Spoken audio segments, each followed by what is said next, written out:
사람들이 삶을 살아가면서 소망하는 바는 다 가치 있는 인생을 살고 싶어 합니다. 또 잘 사는 인생을 살고 싶어 하죠. 그래서 뭐가 가치 있고 뭐가 잘 사는 거냐? 그 방법을 알면 그 방법을 향해서 다름박질을 합니다. 문제는 그 방법을 찾아서 그렇게 달렸는데 자기가 원하는 대로 문제가 안 풀릴 때가 많다는 거예요. 그 방법대로 해서 되면 되는데 안 될 때가 너무나 많다는 겁니다. 지난주에 그 빛에 시달리던 아들을 위해서 어머니가 아버지 살해를 공모하는 이 말도 안 되는 사건이 벌어진 일이 있었습니다. 자식을 사랑해도 어떻게 이렇게 삐뚤어진 자식 사랑을 할 수가 있습니까? 내용인즉슨 이랬습니다. 아들의 아내, 그러니까 며느리죠. 며느리가 암에 걸려서 치료를 받다가 죽었습니다. 근데 그 치료 비용 때문에 2억 7천만 원이 아들이 빚이 있는 거예요. 빚이 있다 보니까 빚에 시달리는 허덕이는 삶을 사는 것을 아들이 사는 것을 어머니가 본 거죠. 그 마음이 너무나 안타까워서 아들하고 이 어머니가 공모를 했는데 아버지를 죽이는 거예요. 아들이 빚졌는데 왜 아버지를 죽입니까? 그렇죠? 이 뭐가 좀 이상하죠. 평상시에 아버지 어머니 사이는 부부 사이가 좋지 않았대요. 조심하세요. 이런 세상이에요. 근데 이 아버지 앞으로 보험이 아마 생명보험이 들어져 있었나 봐요. 2억 5천만 원짜리가 생명보험이 아버지 앞으로 들어져 있었고 어머니 앞으로는 6억 6천만 원짜리 생명보험이 아마 들어져 있었던 모양입니다. 그래서 이 어머니와 아들이 사람을 고용을 해서 아버지를 교통사고로 가장을 해서 살해를 하자. 그래서 그 보험금을 타내서 빚을 청산해라. 이렇게 공모를 해서 이제 사건을 벌였는데 다행히도 아버지가 전치 6주의 중상만 입고 죽지 않았어요. 실패로 돌아간 거죠. 그런데 더 황당한 일을 이제 이 어머니하고 아들이 꾸밉니다. 어머니가 자기 목숨을 내놓는 거예요. 무슨 말이냐? 아버지 대신 내가 교통사고로 가장해서 나를 죽여라. 그리고 약속을 하고 이번에도 사람을 고용해서 교통사고로 가장하기 위해서 스피커 소리 막 나네요.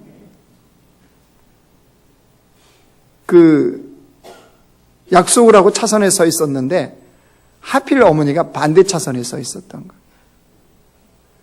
그러니까 이게 이쪽 차선에 서 있는 줄 알고 갔는데 반대 차선에 서 있으니까 이것도 실패로 돌아갔어. 어떻게 알게 됐느냐? 그 고용된 사람 있잖아요. 인터넷 통해서 고용된 사람이 신변의 위협을 느꼈던 모양입니다. 그리고 경찰에 도움을 요청하는 바람에 이 사건이 드러났어요.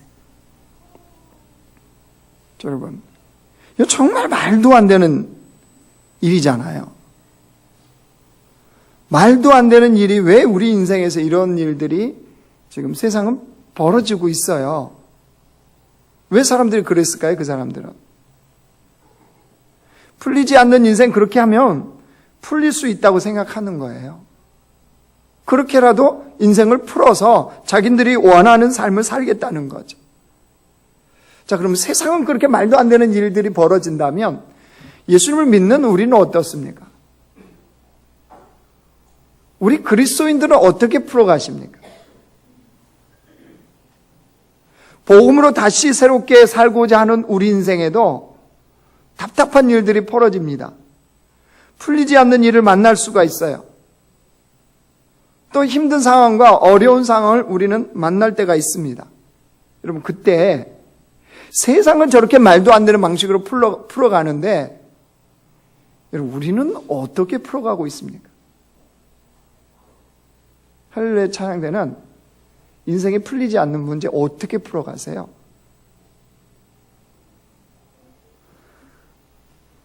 살아는 있는데 말이 없어요.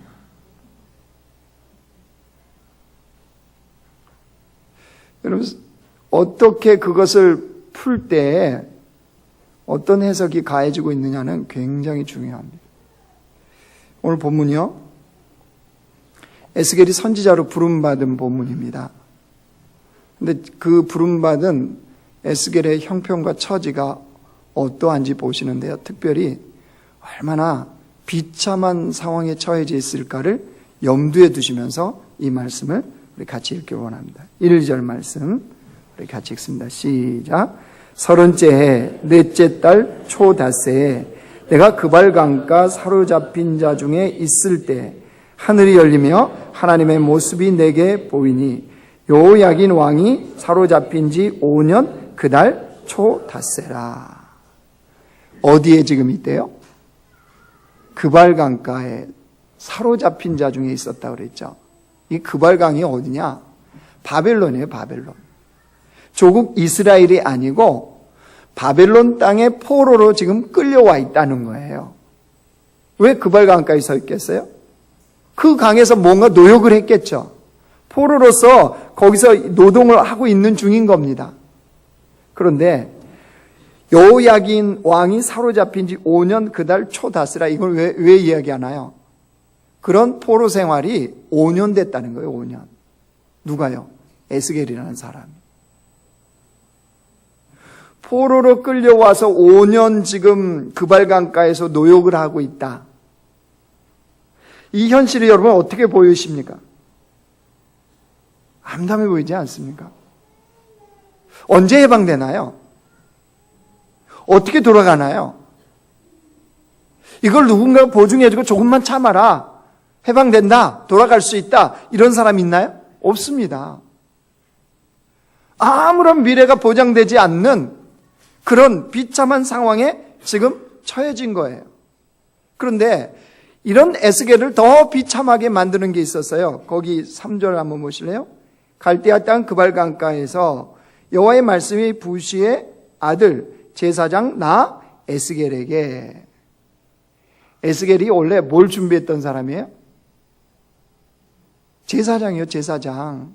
부시의 아들인데 제사장이라고 그랬잖아요. 이게 무슨 말이에요? 어렸을 때부터 제사장 가문에 태어나서 제사장으로 준비가 되고 있었던 거예요. 그러니까 이 바벨론 포로로 끌려오기 전까지 에스겔은 태어나면서부터 성전에서 뭐 했냐 그러면요, 제사장 수업을 한 거예요. 언제까지요? 포로로 끌려오기 전까지. 포로로 끌려오기 전까지가 나이가 몇 살이냐? 25살이었어요. 그러면 이 레위인들은 모세 율법에 의하면 25살 때부터 성전에서 일을 할 수가 있어요.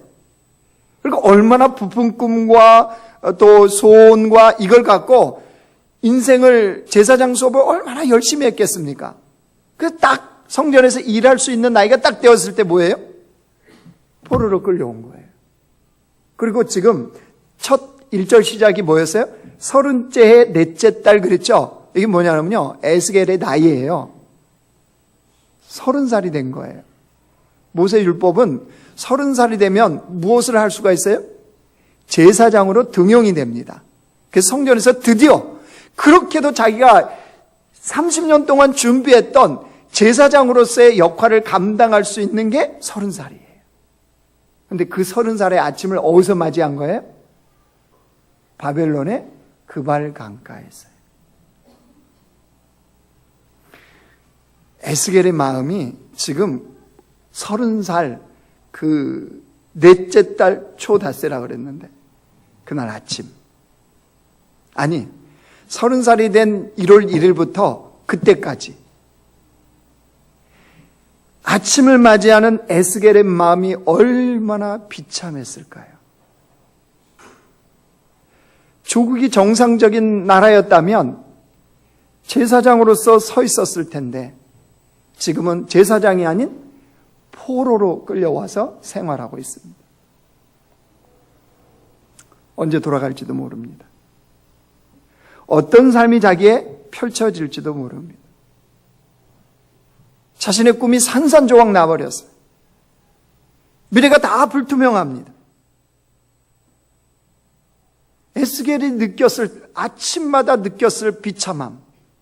성전에 있었다면 하나님 앞에 예배하면서 제사하면서 그렇게 아침을 열고 하루를 닫고 하나님의 임재 속에서 하루가 시작되고 하루를 마감했어야 될 에스겔이 눈을 뜨면 포로로서 그발강가에 가서 노역을 하고 죽도록 일을 하고 하루를 마감하고 하루를 마쳐야 되는 에스겔의 매일매일의 삶이 얼마나 참담했겠습니까? 얼마나 암울했겠습니까? 여러분, 그런 삶을 살고 있는 시편 기자가요, 동일한 그런 상황에서 이렇게 고백을 합니다. 시편 137편 보여주세요. 같이 읽어요. 시작. 우리가 바벨론의 여러 강변 거기에 앉아서 시온을 기억하며 울었도다. 포로로 끌려온 그들이 바벨론의 여러 강변, 그 강변 중에 하나가 그발강이라는 데도 있어요. 많은 포로들이 뭐 했다는 거예요? 거기 앉아서 시온을 기억하며 조국 예루살렘을 기억하며 눈물 지을 수밖에 없는 이런 비참한 상황에 지금 처해진 거예요. 자, 에스겔은 이 상황에서도 하나님의 소망을 노래할 수 있을까요? 에스겔은 이 비참한 현실이 과연 은혜의 도구가 되어줄 수 있을까요? 아니, 이제 다시 묻습니다. 우리 자신이요. 내가 자신이 이런 상황에 지금 처해져 있다면 여러분, 소망을 품을 수 있어요?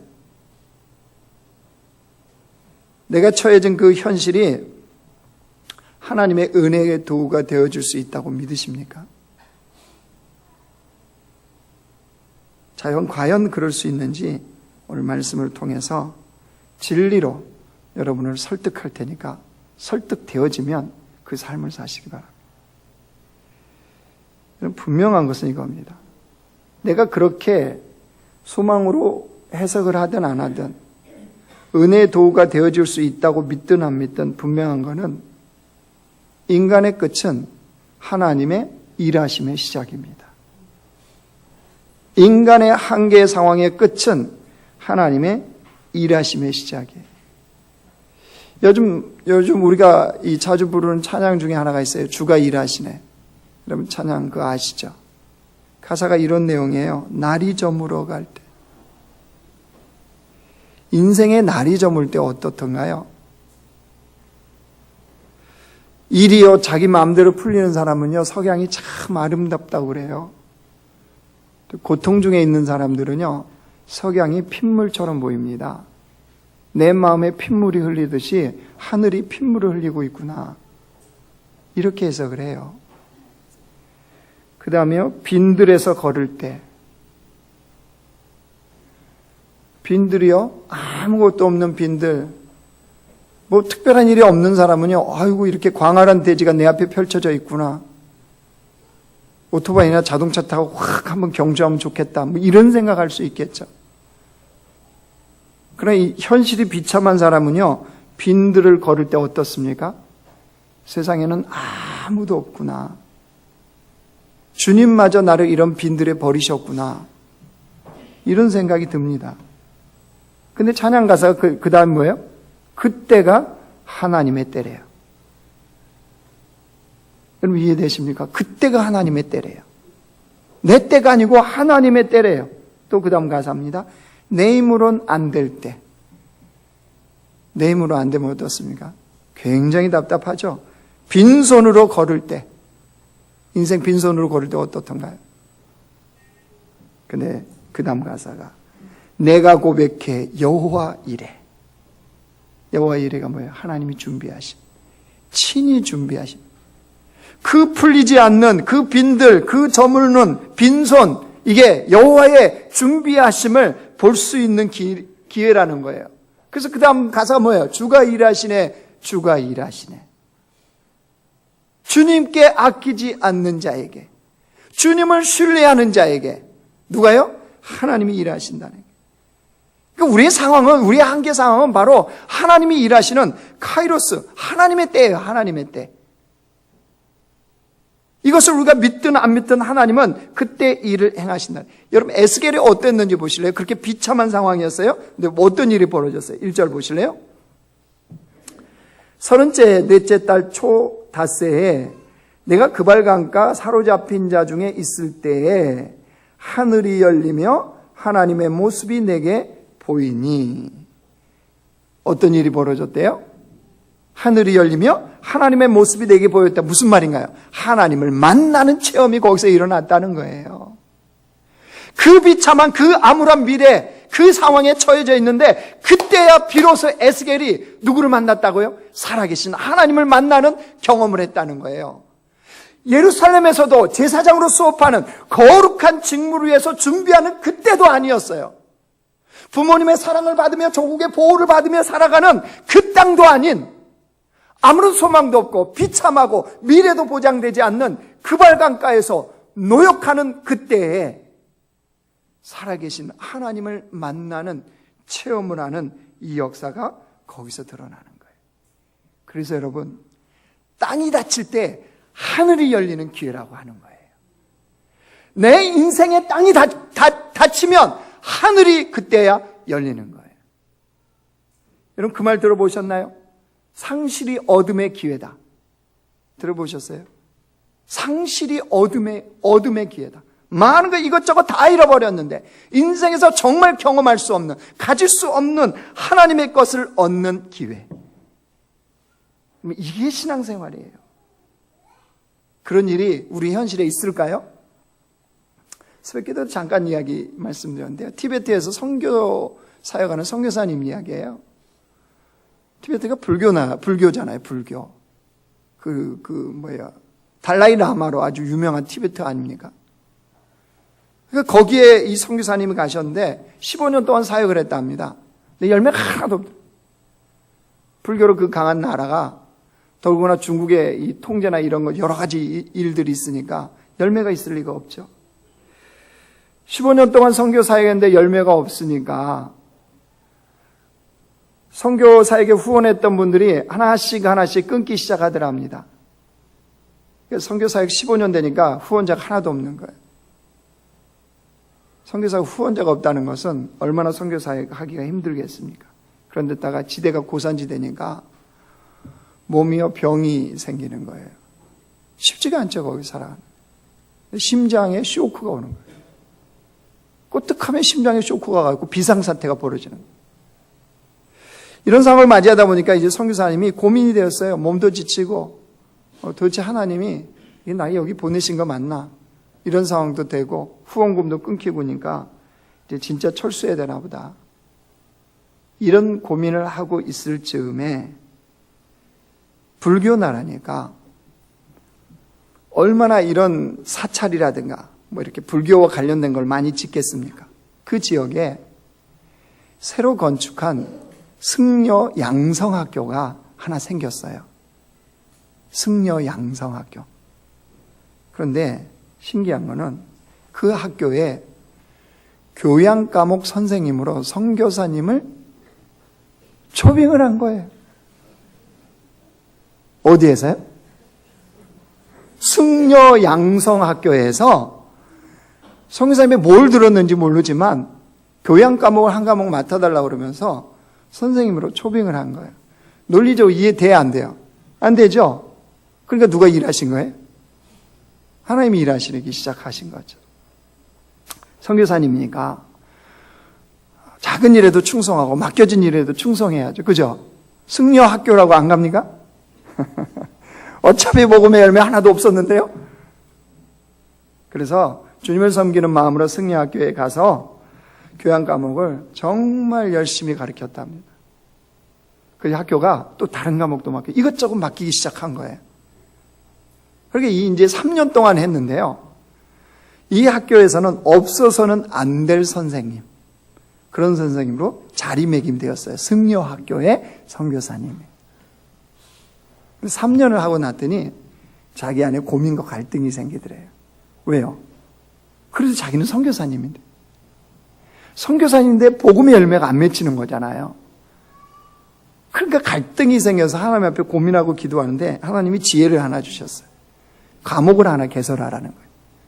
그래서 학교 이야기에서 자기가 과목을 다음 학기부터 하나 개설하겠다. 뭐냐? 세계관 학교.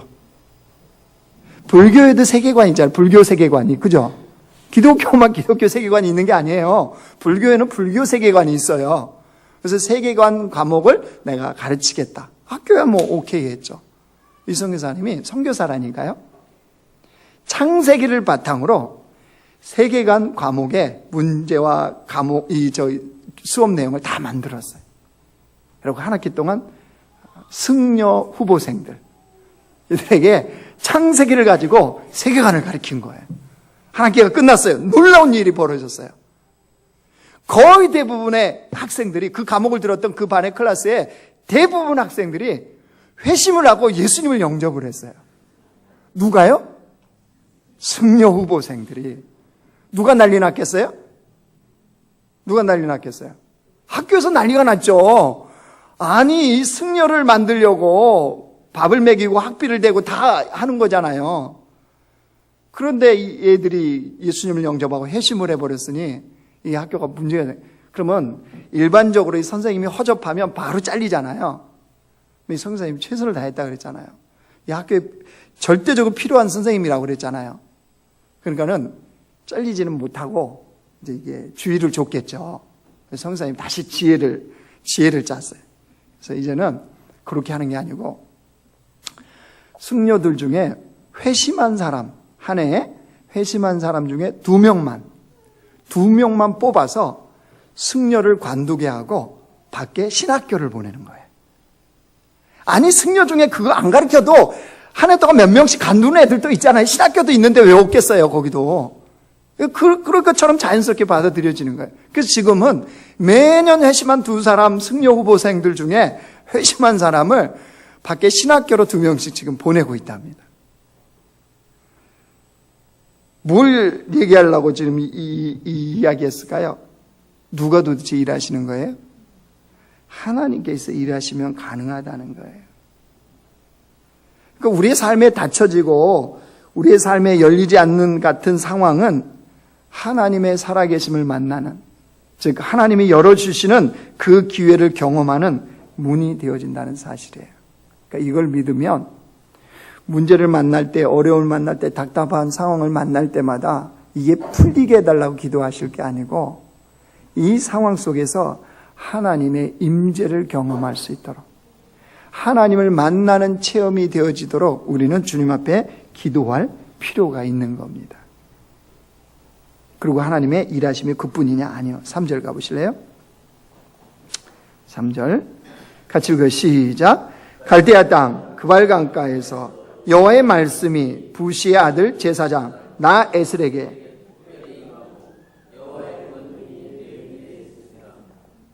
갈대아 땅 그발강가에서 뭐가 임했대요? 여호와의 말씀이 에스겔에게 임했다고 그랬죠.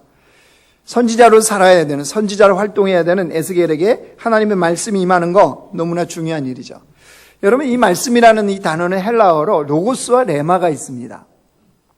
로고스는 그냥 하나님의 진리의 말씀, 보편적인 하나님, 이 진리의 말씀, 우리가 기록돼서 이 보는 말씀은 이 로고스입니다. 그런데 레마라는 건 뭐냐 그러면 나의 상황 때 내게 필요한 그 말씀을 성령께서 내게 주신 것, 그게 레마입니다. 보편적인 말씀이, 그 진리가 내게 특별히 주어진 것, 내 상황에 맞게 내가 어려운 그때 성령께서 내게 주신 그 말씀을 뭐라고 그러냐? 레마라고 그래요. 에스겔도 마찬가지. 뭐라고 그랬어요? 거기 보실래요? 다시 보세요. 부시의 아들 제사장 누구요? 나 에스겔에게 그랬잖아요. 나 에스겔에게. 에스겔 자신에게 특별히 하나님의 말씀이 임했다. 이거는 바로 레마의 말씀입니다. 여러분, 사람이 언제 변하는 줄 아세요? 레마의 말씀이 들려질 때예요. 언제 사람이 감동받는 줄 아세요? 자신에게 레마의 말씀이 주어졌을 때 감동을 받습니다. 다시 말해서 로고스인, 이 진리의 로고스인 말씀이 나의 레마의 말씀으로 들려져야 돼요. 여러분, 이게 복이에요. 사도 바울이 다메섹 도상에서 예수님을 만나잖아요. 그때 사도 바울이 다른 사람을 통해서 주님의 이 레마의 말씀을 받아요. 사도행전 9장 15절 16절 보이실래요? 같이 읽어 시작. 주께서 이르시되 가라. 이 사람은 내 이름을 이방인과 임금들과 이스라엘 자손들에게 전하기 위하여 택한 나의 그릇이라. 그가 내 이름을 위하여 얼마나 고난을 받아야 할 것을 내가 그에게 보이리라 하시니. 그렇게 보여주신다고 그랬잖아요. 그 말씀을 주신다는 거잖아요. 사도 바울이 그걸 받아요. 아, 내가 택한 이방과 임금들에게 복음을 전해야 되는, 예수님의 이름을 전해야 되는 그런 주님의 택한 그릇이구나 라는 이 레마의 말씀을 받자 바울이 어떻게 달라진 줄 아세요? 그 다음 보겠어요. 같이 읽어요. 시작. 즉시로 각 회당에서 예수가 하나님의 아들이심을 전파하니 듣는 사람이 다 놀라 말하되 이 사람이 예루살렘에서 이 이름을 부르는 사람을 멸하려 하던 자가 아니냐. 여기에 온 것도 그들을 결박하여 대제사장들에게 끌고 가고자 함이 아니냐 하더라. 사울은 힘을 더 얻어 예수를 그리스도라 증언하여 다메섹에 사는 유대인들을 당혹하게 하니라. 일순간에 사울이 뒤집어지는 이유가 뭐예요? 자신에게 주어진 레마의 말씀. 하나님의 말씀이 그에게 들린 거죠. 내 이름과 내 이름을 가지고 이방과 임금들에게 전하기 위한 나의 택한 그릇이라. 이 레마의 말씀이 주어지니까 그가 인생이 완전 달라지는 거예요. 그러니까 우리의 인생은요, 어려운 순간에 정말 중요한 때 뭐가 중요하냐? 하나님의 말씀이 들려져야 돼요. 주의 말씀이 들려져야 돼요. 그래서 나의 레마가 있어야 돼요. 이 시간도 여러분은 하나님의 말씀이 들려지셔야 돼요. 지금 온갖 상상과 온갖 머리에 이게 중요한 게 아니에요. 지금 내 상황 때 하나님의 말씀이 내게 들려져서 맞다, 그렇구나, 주님이 이걸 원하시는구나, 이게 주의 뜻이구나 라는 것이 깨달아지고 그렇게 삶을 사는 거, 이게 중요하다는 사실이에요. 그 무엇보다도 상황과 환경과 여건 속에서 매일매일 내게 하나님의 말씀이 주어지는 것, 하나님의 말씀이 들려지는 것, 이거보다 더 중요한 삶은 그리스도인들에게 없습니다. 죄송한데 제 이야기를 잠깐 하겠습니다. 제가 결혼한 지 24년이 지났습니다. 24년이나 살았습니다. 안 헤어지고. 여러분, 결혼할 때는 각자의 형편과 처지가 다 있잖아요. 그렇죠? 그래서 여러 가지 또 장벽들이 있어요. 결혼할 때 쉽게 결혼하는 건 아니잖아요. 제가 30살에 결혼을 했습니다. 그래서 그때가 이제 29대 이제 그 아내하고 결혼을 결정하고 3개월 만에 결혼을 했는데, 그 30살에 이제 접어들려고 그러니까 집에서 이제 발등에 불이 떨어진 것 같았어요. 저는 괜찮은데, 왜 그 당시에는 30살 이렇게 30대에 접어들면 노총각이잖아요. 요즘은 뭐 40대도 버티고 그러니까 뭐 전혀 관계는 없는데 그 당시에는 그랬어요. 그래서 저희 집에서 저에 대한 압박과 독촉이 시작됐습니다. 제가 그냥 있으니까 저희 20살 차이 나는 누이가 한 자매를 소개시켜 줬어요. 그래서 소위 말하는 선을 본 거죠. 근데 10살 차이가 났어요. 무슨 말인지 지금 알고 들으시는 거죠? 제가 어떤 자매를 만났는지 아시겠죠? 교회 다닌다는 자매였어요. 나중에 알고 봤더니 우리 누이 친구의 딸이었어요. 이해되시죠? 그때 그 대화가 됐으면 제가 10살 이하하고 결혼했을 겁니다, 아마. 선을 봤는데 대화가 안 돼. 크리스찬 자매인데, 이게 도대체 대화가 안 돼서, 이게 아니구나. 라고 이제 생각을 했는데, 그만큼, 이제 주변에 압박도 있었고, 또 저희 아버님이 암에 걸리셨는데, 이제 몇 달을 버티지 못하는 이 상황이 되어졌어요. 병원에서 몇 개월 이제 남지 않았습니다. 그러니까 이 부모님 입장에서도 어떤 생각이에요? 제가 막내니까 항상 옛날 어른들은 그런 생각 있잖아요. 막내까지 결혼시키고 내가 눈을 감아야 된다. 뭐 왜 이런 생각 있지 않겠습니까? 그러니까 더 푸시를 가했던 거죠. 근데 저는 그렇다 치더라도 제가 이제 그 기도해서 응답을 받고 프로포즈를 했던 그분이요. 그분은 결혼 준비가 하나도 안 된 거예요. 결혼할 마음도 없어요. 그런데다가 그 처갓집 부모님 두 분이 다 병환 중이셨어요. 장모님은 암이셨고 장인어른은 뇌 쪽으로 쓰러지셨고, 그러니까 이게 형편이 안 되는 거죠. 저는 기도 응답도 받았고 마음의 결단도 섰고 그래서 이제 결혼하겠다고 찾아간 겁니다. 허락을 맡아야 되니까.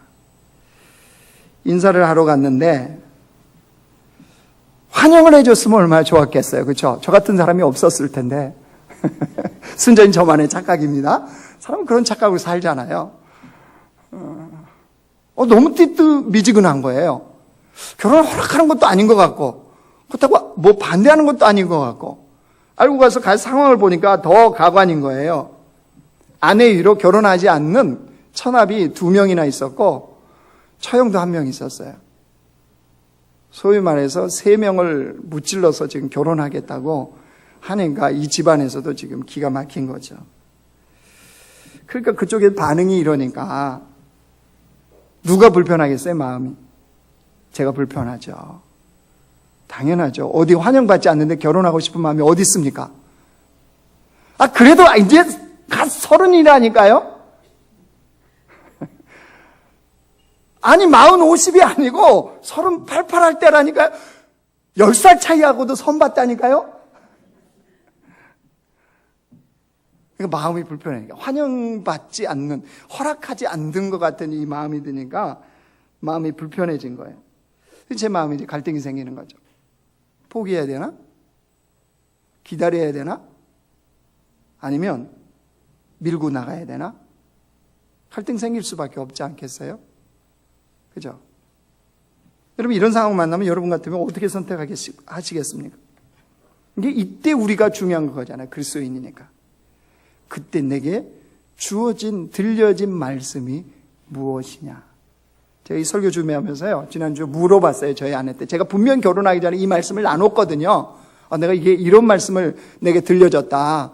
그래서 내가 이 말씀을 붙잡고 내가 추진할 테니까 따라와라. 얘기했는데 저희 아내는 전혀 기억을 못 하더라고요. 기억 못 할 수밖에 없죠. 제게 주신 내 마음의 말씀이니까. 그 말씀은 히브리서 12장이었습니다. 보여주세요. 제게 주신 말씀이니까 제가 읽겠습니다.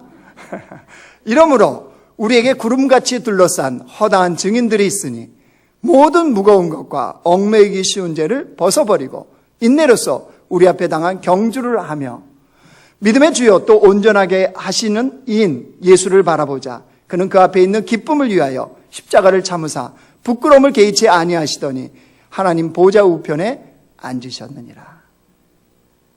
예수님을 바라봐라. 그분이 어떻게 사셨느냐. 그리고 허다한 증인들이 경주를 했다. 무슨 말이겠어요? 저한테는 어떻게 저는 사인을 받았겠어요? 경주를 해라. 믿음의 경주. 결혼하라 마라. 하라 마라. 하라는 거죠. 믿음의 경주.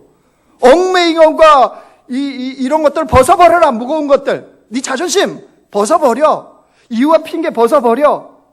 그리고 주님을 바라보면서 해. 그래서 3개월 만에 결혼했어요. 잘했는지는 나중에 천국 가서 주님 앞에서 뭐를 얘기하려고 그러냐. 우리 인생이 고난과 어려움, 비참에 처해질 때 진짜 중요한 것은 다른 것이 아닙니다. 살아있는 하나님의 말씀이 내게 들려지고 있느냐. 이게 중요해요. 왜냐하면 그 말씀이 들려지고 있으면 그 말씀을 붙잡고 그리스도인은 살아갈 수 있어요. 그러면 하나님은 그것을 하나님의 복으로 바꾸세요. 문제는 이겁니다. 그리스도인들. 신앙생활은 그리스도인들의 신앙생활의 모순, 즉 신앙생활의 딜레마는 이거예요. 인생의 진짜 문제를 만났는데, 위기를 만났는데, 선택해야 되는 상황에 처해졌는데 주님의 말씀이 들려지지 않는다는 거예요. 하나님의 말씀을 들으려고도 하지 않는다는 거예요. 그러니까 여전히 어떻게 해석하죠? 인생의 고난과 어려움은 없어야 되는 거. 예수 잘 믿으면 세상이 말하는 성공의 복이 임해야 되는 거. 내가 신앙생활 잘하면 하나님이 이렇게 풀어주고 저렇게 풀어주고 이렇게 풀어주시는 하나님이 돼야 되는 것. 이렇게만 해석을 하는 거죠. 없다는 거 아니에요. 있어요. 하나님 풀어주세요. 자기 자녀인데 왜 안 풀어주시겠습니까? 그런데 인생의 어려움들, 그 비참한 상황들을 모두가 그렇게 받아들이니까 하나님이 그 고난을 통해서, 그 일을 통해서 이루고자 하는 주의 뜻이 있는데, 하나님이 우리의 영적인 성장을 통해서 주님을 알게 하시고자 하는 것이 있는데 이런 거 다 놓쳐버리는 거죠. 그렇다고 인생의 고난이 또 안 와요? 또 오잖아요. 또 어려움 또 만나잖아요. 인생의 폭풍 지나가면 인생의 폭풍 절대 안 오던가요? 아니죠. 여러분, 지금은 그 문제를 만나서 그 문제 때문에 죽을 것 같잖아요. 그 문제 넘어서면 내가 인생 펼 것 같다고 생각하잖아요. 넘어서 보십시오. 다음 문제 또 주십니다. 하나님이 이 땅에서 우리를 훈련하십니다. 하나님의 끊임없는 훈련이에요. 왜 훈련한 줄 아세요? 하나님의 거룩한 주의 백성으로서의 사명, 복음 전파의 사명, 생명을 살리는 사명, 이 사명자로 세우시려고 하는 거예요. 그러니까 훈련은 멈춰지지 않아요. 그러면 이거에 대해서 우리가 해석하고 바라보는 게 달라져야 되지 않을까요? 왜 예수 잘 믿으면 신앙생활 잘하면 인생에 어려움이 없을 거라고 생각합니까? 그 어려움을 밟고 일어서는 믿음의 사람, 땅이 닫히면 하늘이 열리는 이 역사를 볼 수 있는 사람으로 살게 하시고자 하는 하나님의 뜻이잖아요. 참새에게는 태풍이 죽을 맛이지만 독수리에게는 그 태풍이 하늘을 타고 나를 수 있는 기회가 되어지는 건데 왜 우리에게는 그 태풍이 우리를 죽이는 거라고만 생각합니까? 그 상황에 대해서 어떤 내가 주의 말씀으로 해석이 가능하냐? 여러분, 여기에 달려 있는 거예요. 그 때문에 여기서 우리는 진지한 질문을 해야 됩니다. 이런 것들이 과연 인생의 위기를 만났을 때 능력이 되어질 수 있냐는 거죠. 인생의 위기를 만났을 때 하나님을 만나는 체험을 하는 것이 내게 능력이 되어질까요?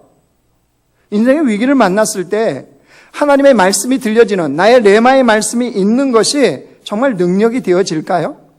에스겔에게는 능력이 되었을까요? 거기 보세요. 3절 하반절 보세요. 오늘 설교 제목입니다. 같이 읽어요. 시작. 여호와의 권능이 내 위에 있으니라. 그 상황인데, 그발 강가의 그 비참한 상황인데 뭘 했대요? 여호와의 권능이 내 위에 있으니라. 여호와의 권능이 내 위에 있다는 건 무슨 말이냐면요, 이 상황 속에서 하나님의 관점으로 볼 수 있는 능력이 있다는 거예요. 바벨론 포로 생활을 하나님의 관점에서 볼 수 있는, 30살이 되었는데 제사장으로 임명되기는커녕 그발 강가에서 노역하는 이 상황을 하나님의 관점으로 보고 해석할 수 있는 능력이 생겼다는 거예요. 여러분, 그리스도인의 참된 능력은 여기 있습니다. 하나님의 관점으로 보는 거예요. 주님의 관점으로 봐야 그 해석이 나오고요, 주님의 관점으로 봐야 실패까지도 다스리는 것이 가능해요. 여러분, 실패를 다스려버리면 되잖아요. 그렇잖아요? 실패를 했어요. 근데 하나님의 관점으로 보면 이걸 다스리는 게 가능해져요. 그래서 진짜 중요한 건, 성공보다 더 중요한 거는요, 주님의 관점을 갖는 거예요. 주님의 관점에서 왜 그 일이 여러분에게 지금 벌어졌어요? 주님의 관점에서 왜 그 남편 만나셨어요? 왜 그 아내 만나셨어요? 그 자식이 왜 이렇게 속썩해요? 왜 그 문제 만났을까요? 주님의 관점으로 내가 해석하고 주님의 관점으로 내가 바라볼 수 있는 것, 이게 여러분 여호와의 권능이 그 위에 있으니라. 여러분, 이거예요. 이거 다른 게 아니에요. 이제 말씀을 정리하겠습니다. 지금은 어떤 분들은 인생이 산산조각난 것 같은, 도저히 회복이 되어질 것 같지 않는 상황을 만나신 분들도 있을 겁니다. 또 어떤 분들은 무언가에 사로잡혀 포로가 된 것 같은, 물질이든 건강이든 어떤 문제든 거기에 포로가 되어서 살아가는 것 같은 비참한 현실을 마주하신 분들도 있을 겁니다. 여러분, 기억하십시오. 그때가 하나님의 일하심의 때인데, 어떤 일하심의 때냐? 내가 원하는 대로 풀려지고, 내가 원하는 대로 되어지고, 내가 원하는 대로 여호와의 복을 받고, 이런 기회, 이런 때가 아니고 하나님의 관점이 내게 임하는 그런 기회가 되어진다는 사실이에요. 하나님의 관점. 하나님의 관점으로 바라볼 수 있는 여러분 그 능력이 내게 임하게 해달라고 우리는 기도해야 됩니다. 설교하는 저는 이런 상황을 만나면 잘 하겠죠? 예? 할렐루야 찬양대가 얘기해봐요. 전 잘 하겠죠? 이때 나온 사자성어가 피장파장. 뭘 잘 되어집니까? 저도 어려운 상황 만나면요 포기하고 싶어져요. 안 하고 싶어져요. 낙심과 좌절이 먼저 찾아옵니다. 정말 안 하고 싶어져요. 조금 다른 거라면 이거예요.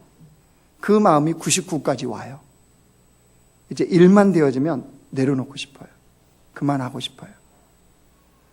근데 그 99가 되어졌을 때 정신을 차린다는 사실이에요. 하나님 앞에서. 그래서 그 일을 가지고 주님 앞에 질문을 합니다. 왜 하나님 이 상황을 내게 허락하셨습니까? 이 상황을 통해서 제가 주님 앞에서 뭐가 달라져야 됩니까? 뭐가 바뀌기를 원하십니까? 저의 어떤 부분을 조정하기를 원하십니까? 라고 주님 앞에 질문하고 고민하고 기도합니다. 그러면 하나님이 열어주시는 관점이 있어요. 보여진 게 있어요. 자그맣게 보여져요. 그러면 인내하는 게 가능해져요. 그 상황에서 인내해요. 자그마한 믿음을 갖고 인내합니다. 그리고 여러분 나를 바꾸는 게 쉬워요? 어려워요? 어려워요. 근데 주님은 그걸 바꾸라 그러니까 어떻게 해요? 발버둥을 치는 거죠. 바뀌어보려고. 믿음의 사람으로 바뀌어보려고. 믿음의 관점에서 살아보려고. 목사다운 목사로 되어보려고 믿음의 발버둥을 치는 힘이 거기서 나와요. 그러면 그 조그만 1%가 점점 커져요. 그래서 여기 서 있는 거예요. 이해되시겠죠? 지가 100이 돼서 여기 서 있는 게 아니에요. 무슨 말씀이냐? 이번 한 주간 동안 그런 삶을 살자고. 왜 하나님이 가정으로, 직장으로, 캠퍼스로, 여러분 삶의 현장으로 왜 보내시느냐? 그 현장은 바로 그런 현장이에요. 여호와의 권능이 내 위에 임하는, 즉 하나님의 관점으로 문제를 바라볼 수 있고 해석하고, 그래서 그 삶을 주님 앞에 살아가는 하나님의 백성으로서의 그 기회의 현장을 주신 거예요. 그러니까 이 모습으로 보면 안타깝지만요, 그리스도인들에게 신실하게 예수 믿는 사람들의 삶에 문제가 많으면 많을수록 좋은 거예요. 태풍을 뚫고 하늘을 날 줄 아는 독수리에게는 태풍이 매일 부딪히는 게 좋은 거예요. 그 모르는 참새는요, 조금만 바람이 불어도 죽을 것 같은 거예요. 여러분, 영적 참새입니까? 영적 독수리입니까? 하나님 우리에게 참새라고 그러신 적 있나요? 아니죠. 그렇다면 우리 삶의 현장이 그런 삶의 현장이 되어지기를 주님의 이름으로 축원합니다.